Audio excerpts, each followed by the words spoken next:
Salam Pancasila. Merdeka. Merdeka. Merdeka.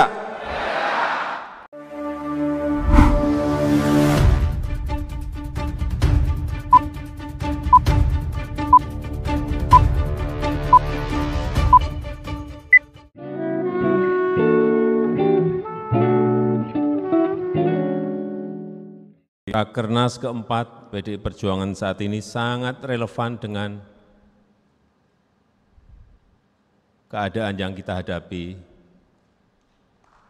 yang bukan sesuatu yang sangat gampang, tapi betul-betul sesuatu yang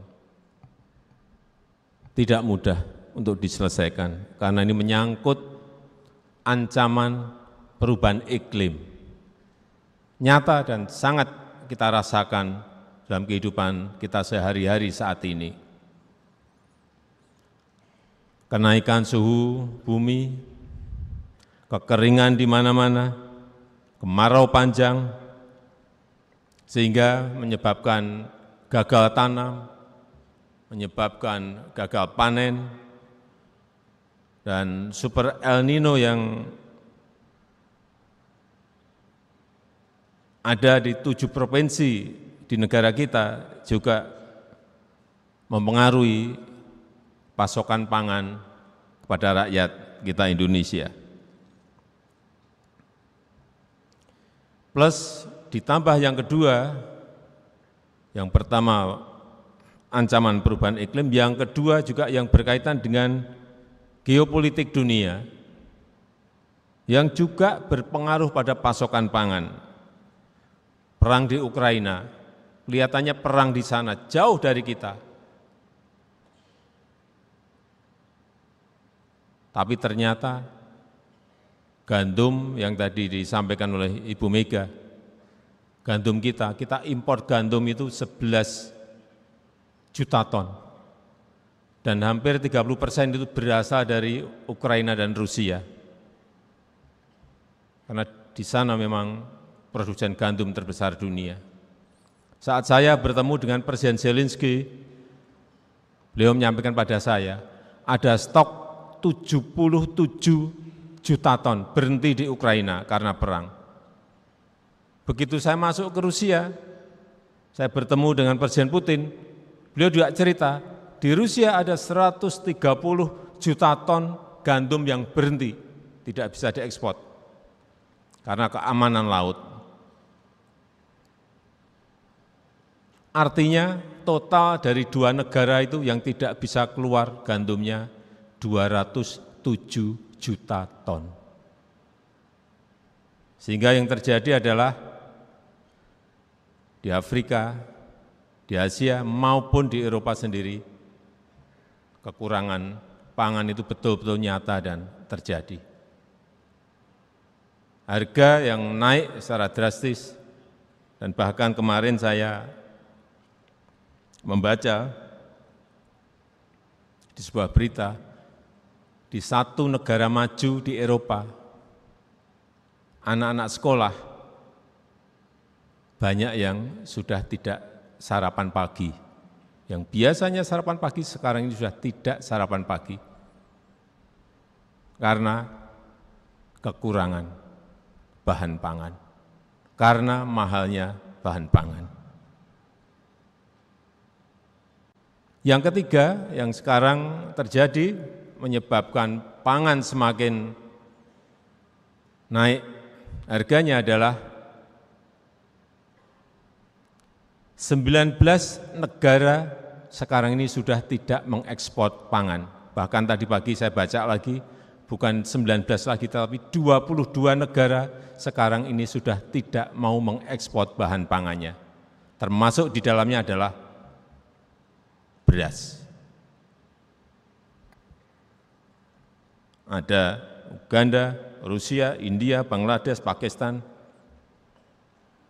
dan Myanmar terakhir juga akan masuk lagi tidak mengekspor bahan pangannya. Betapa nanti kalau ini diterus-teruskan, ini akan semua harga bahan pokok pangan semuanya akan naik.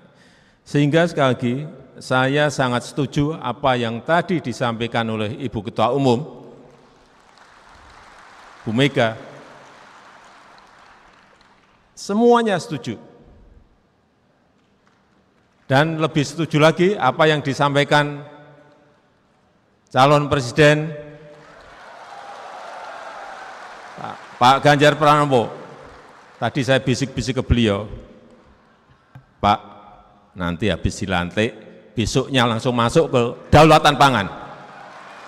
Enggak usah lama-lama. Perencanaannya disiapkan sekarang, begitu dilantik besok langsung masuk ke kerja kedaulatan pangan. Sehingga swasembada pangan, ketahanan pangan, kedaulatan pangan itu betul-betul kita miliki. Ngeri sekali kalau melihat cerita semua negara sekarang mengerim semuanya, tidak ekspor pangannya. Gandum sudah, beras sudah, gula sudah, semuanya ngerim semuanya. Oleh sebab itu, 10 tahun ke depan, 5 tahun ke depan, 10 tahun ke depan memang visi taktis itu harus kita miliki. Bukan visi misi yang terlalu bagus di awang-awang, tapi visi taktis, rencana kerja detail harus kita miliki.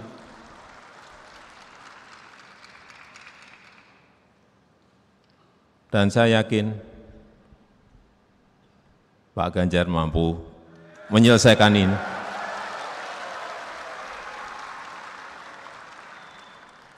Kita tahu penduduk kita sudah 278 juta. Penduduk kita saat ini sudah 278 juta. Dunia juga sudah lebih dari 8 miliar penduduk dunia.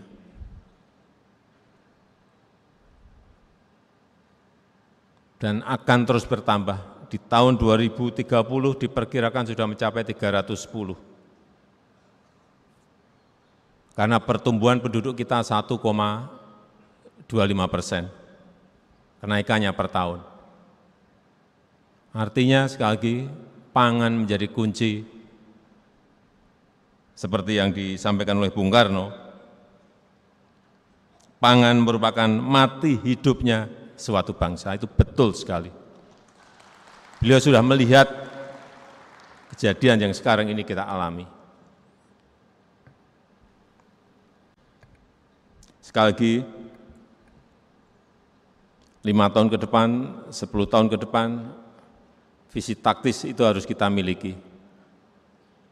Plan yang detail, rencana yang detail itu harus kita miliki.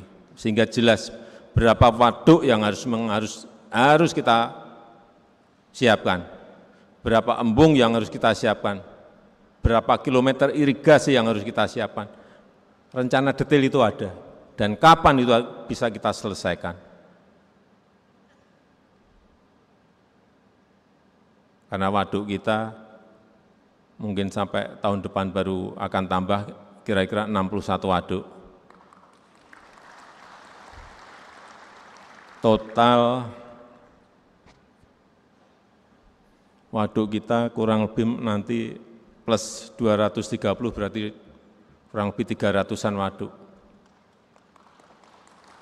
Masih sangat kecil sekali kalau dibandingkan dengan Korea, dengan Cina, belum ada 10%-nya kita. Artinya masih perlu kerja keras untuk menyelesaikan infrastruktur yang berkaitan dengan pangan yang kita miliki. Saya rasa itu yang ingin saya sampaikan dalam kesempatan yang baik ini, dan saya tutup. Salam Pancasila, merdeka, merdeka, merdeka. Terima kasih. Wassalamualaikum warahmatullahi wabarakatuh. Pak Presiden berkenan tetap ada di tempat, Pak, karena kita mau melanjutkan acara.